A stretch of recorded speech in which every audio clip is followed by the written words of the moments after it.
इमरान खान पर जानलेवा हमला, रेंजर्स की मौजूदगी में इमरान खान साहब को सवालनामा दे दिया गया और अब जवाब का इंतज़ार। परवेज़ खटक साहब को एक बड़ा झटका लगा। इमरान खान की फतह कैसे हुई, कौन सा सहाफ़ी कुत्ता है माजरत के साथ, आर्मी चीफ का तख्ता कौन उल्टना चाहता था, वज़ीर आज़म ने एक बहुत बड़ा इंकशाफ क्यों किया, इसकी वजूहात क्या हैं, ये है आज का गोरखधंधा।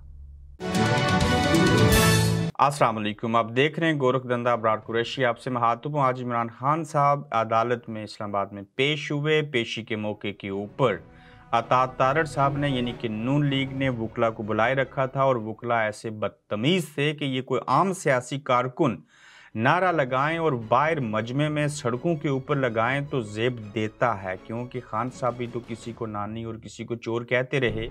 लेकिन वकला ने नारे लगाए कि गो नियाजी गो, मुक गया तेरा शो। तो जब वहां पे भगदड़ मची तो जिस इमरान खान को 200 एफआईआर करवा के केसों में फंसा के कुछ ना कर सके, तो अब उनको इस तरह से डराया जा रहा है। जो इमरान खान गोलियां लगने के बाद जलसों में जाके फिर भी तकरीर करते रहे, ऑफर की गई मुल्क छोड़ दो, नहीं छोड़ के गया, वो आपके गो न्याजी गो के नारों से नहीं डरेगा। उसके अंदर ऐसी कोई हिस्सी नहीं है जिससे वो महसूस करके डर जाएं, चूँकि वो पठान ठहरे, वो न्याजी हैं, इनके अंदर मजाज जो है वो कुछ और नोयत का है। तो इसको पीटीआई ने कहा कि जानलेवा हमला था, ताहम ये बदअखलाकी का हमला था, अखलाक के ऊपर हमला किया गया था। और वकला की जानिब से इस तरह के नारे और अदालत के हाथे के अंदर लगाए कि शर्म से डूब मर जाने का मुकाम है यही वकला। कल जज बनेंगे और फिर इनकी सोशल मीडिया की पोस्टों से पता चलेगा ये नून लीग का जज है, ये पाकिस्तान तहरीक इंसाफ का जज है। वहाँ पे मर जाएंगे जजों की हैसियत और जज और इंसाफ का निज़ाम, क्योंकि आपके ऊपर तोहमत लग गई, हकीकत के ऊपर मबनी लगी। और इस मुल्क के अंदर वकला आधे हैं जो पीटीआई के साथ, कुछ पीपल्स पार्टी के साथ, कुछ नून लीग के साथ, यही फिर जज बनते हैं, पोलिटिसाइज होते हैं। और हम कहते हैं कि इस अदलिया का नंबर 130वां क्यों है, और फिर ये जज भी कोई पीटीआई की अदालत, कोई नून लीग की अदालत, कोई नून लीग का जज, कोई पीटीआई का जज, तो क्या किया जाए। ताहम वहीं पे ये जो प्लान था जो नाकाम हुआ, नून लीग सब कुछ बुला बैठी है और अता तारड़ साहब वकला को ला के कर लें ये हरकतें। आपके बस की बात नहीं है इमरान खान को डराना। और दूसरी तरफ आप देखिए कि खान साहब अंदर मौजूद हैं, सवालनामा दिया गया, बाहर रेंजर्स मौजूद हैं जो कि हमेशा होते हैं, आज भी हैं, और उस सवालनामे के अंदर कई दर्जनों सवाल आते हैं। खान साहब बैठेंगे, उनको कायदा लगा दिया गया, ये आप सवाल पढ़ें, फिर आप एग्ज़ाम दीजिए, जवाब लिखिए, पास होंगे या फेल होंगे ये हम बाद में देखेंगे। तो अब खान साहब के साथ जो सवालनामा उनको दिया गया है उसमें किस नौयत के सवाल हैं ये भी आपको बयान कर देंगे। ताहम वो सवालों के जवाब देंगे तो बाहर आएंगे। और ये सारा किस्सा कहानी थी जो आज अदालत के अंदर देखी गई, सुनी गई, और सरेआम चीज़ों को हमने सुना कि किस तरह से वकला जो हैं वो बदतहज़ीबी और बदअखलाकी जो है उसके दामन को पकड़े हुए हैं। और एक साबिक़ वज़ीर आज़म हो या कोई भी आम सा इंसान हो, ख़ासकर अदालत के अंदर ये चीज़ नहीं करनी चाहिए।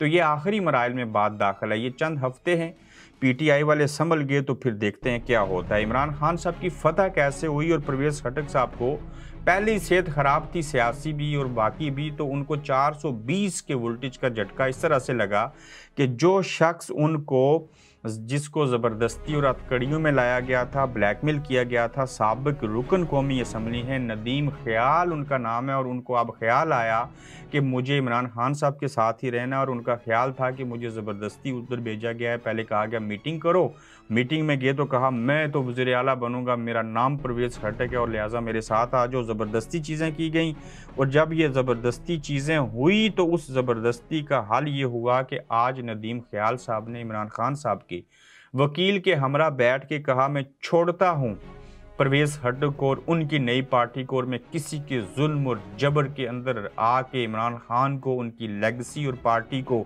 नहीं छोड़ूंगा। तो इस तरह से इमरान खान साहब के साथ वो बंदा वापस आ गया। और ऐसे नामसाद हालात में जब औरतों को, बच्चों को मारा जा रहा है, पकड़ा जा रहा है, सहाफ़ी इमरान रियाज समेत लोगों को अगवा किया जा रहा है, खौफ फैलाया जा रहा है, और आप ऑपरेशन किए जा रहे हैं, लोगों को पकड़ रहे हैं, लोगों की नीयत, इरादे, नज़रिए और सोच बदलना चाहते हैं। लोगों ने इनकार कर दिया है कि हम ऐसा नहीं करेंगे और नदीम ख़याल साहब का ख़्याल बदल गया और अब वो इमरान खान के साथ रहेंगे। और ये लोग KPK वाले जो पठान हैं, ये नहीं मानेंगे आपकी बात। ये पंजाबी, सिंधी, गिलगिती और कश्मीरी नहीं है जिन्होंने करप्शन की होगी। आप उनको नोटिस भेजेंगे नैब का और उसके बाद वो डर जाएंगे और रात को उनको डरावने ख्वाब भी आएंगे। तो नदीम ख़याल साहब ने जब फैसला किया तो इस तरह से इमरान खान साहब की ये कामयाबी है और ये अवाम को बात हौसला देती है कि हमारे जो नुमाइंदे हैं, जो साबिक रुकन कौमी असम्बली हैं, वो नहीं जा रहे, हम भी उनके साथ हैं। अब सर्वे देख लीजिए, उसके अंदर महमूद खान की क्या हालत है। जब इलेक्शन होंगे तो उसमें ये बल्ला हुआ तो ऐसा फेंटा लगेगा कि इन सब को समझ आ जाएगी, ताहम इलेक्शन होंगे नहीं। ये आने वाले दिनों में आपको बताएंगे क्यों नहीं होंगे। ये तो आपको समझ ही है कि इमरान खान जो है वो इतना मजबूत है जिसकी वजह से इंतखाबात नहीं हो पा रहे। ताहम नदीम ख़याल की वापसी पाकिस्तान तहरीक इंसाफ के अंदर जान डाल गई और परवेज़ खटक साहब और उनको लाने वाले जो हैं उनको समझ आ गई हम कहाँ खड़े थे, कहाँ खड़े हैं और कहाँ खड़ा रहना चाहिए। फिर देखिए कि आर्मी चीफ आसिम मुनीर साहब का तख्ता कौन उल्टना चाहता है। पहली तो बात है वो तख्त पे नहीं है, वो एक फ़ौज के सिपा सलार हैं जो पूरी दुनिया की फ़ौज जो होती है इसी तरह से वो भी एक आर्मी चीफ हैं। अलग बात है कि पाकिस्तान के आर्मी चीफ के पास इतने इख्तियारात और जवाज़ होते हैं कि वो सबसे बारी होते हैं, जो चाहें कर सकते हैं। तो उनका तख्ता उल्टने की बात शहबाज शरीफ साहब ने एक इंटरव्यू में कहा कि इमरान खान तो 9 मई का वाक़या जो उसने किया वो तो आर्मी चीफ का तख्ता उल्टना चाहता था और आर्मी चीफ को फारिग करवाना चाहते थे। आप देखिए कि किस नौयत का इल्ज़ाम है और किस तरह की चीज़ें हैं कि वो खुद कंट्रोवर्शियल बना रहे हैं आर्मी को। आर्मी का काम जो है उनको अपना काम करने दीजिए, उनको अपनी चीज़ें करने दें, उनको सियासत के अंदर नहीं उलझाएं। हाँ, वो खुद सियासत करना चाहते हैं तो ठीक।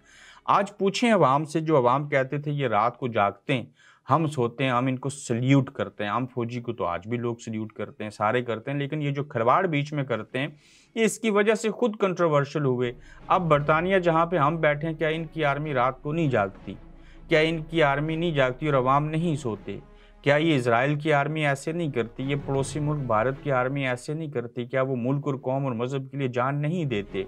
क्या वो भी दुनिया से चले जाएं तो अपने बकौल उनके मुंह से वो शहीद उसको नहीं कहते? अलग बात है वो है नहीं। और पाकिस्तान वालों का पैगंबरों के बाद तो अच्छी नीयत से मर जाओ, मुल्क कौम और मज़हब के लिए शहीद हो जाओ, तो उससे तो बड़ा रुतबा कोई नहीं है। यहाँ कोई किसी के ऊपर एहसान नहीं करता, नीयत अच्छी हो तो शहीद है, सीधा जन्नत में है। तनख्वाह लेते हैं, अपनी जिम्मेदारी पूरी करते हैं। ये ब्रेन वाश किए हुए दिमागों से बाहर निकलो। ये कोई अनोखा पाकिस्तान नहीं, ये कोई अनोखी फ़ौज नहीं, पूरी दुनिया के ऐसे निज़ाम है। कोई किसी के ऊपर एहसान नहीं करता, ये हमारे फ़राइज़ में शामिल है। और बतौर इंसान, बतौर पाकिस्तानी और ख़ासकर बतौर मुसलमान तो हमारे ऊपर और ज़्यादा फ़राइज़ शामिल हो जाते हैं। तो ये अब लोगों के ज़हन जो बदले, जो चीज़ें हुई, ये 21वीं सदी है, ये 1970 नहीं है। यहाँ पे अपनी इज़्ज़त खुद बनानी पड़ती है और जो बनी हो उसको बचाना पड़ता है। और यहाँ पे आवाम के अंदर से आप दिलों के अंदर वो चीज़ें नहीं डाल सकते जो उनको गलत लगें। तो इस सारे अमल के दौरान शहबाज शरीफ साहब का ये कहना कि 9 मई का वाक़या दरअसल आर्मी चीफ का तख्ता उल्टना का इरादा था, ये किसी सूरत काबिल कबूल नहीं, ये गलत चीज़ है। नहीं कंट्रोवर्शियल बनाएं इन चीज़ों को। आप मुल्क के वज़ीर आज़म हैं, आप हाकिम वक्त हैं, आप अपने मजाज, अपने मेयार के मुताबिक गुफ्तगू किया करें। इस तरह की चीज़ें नहीं होती। वज़ीर आज़म साहब ने उसी इंटरव्यू में और भी बहुत बड़े इंकशाफात किए हैं, वो अगले एपिसोड में आपको बताऊँगा।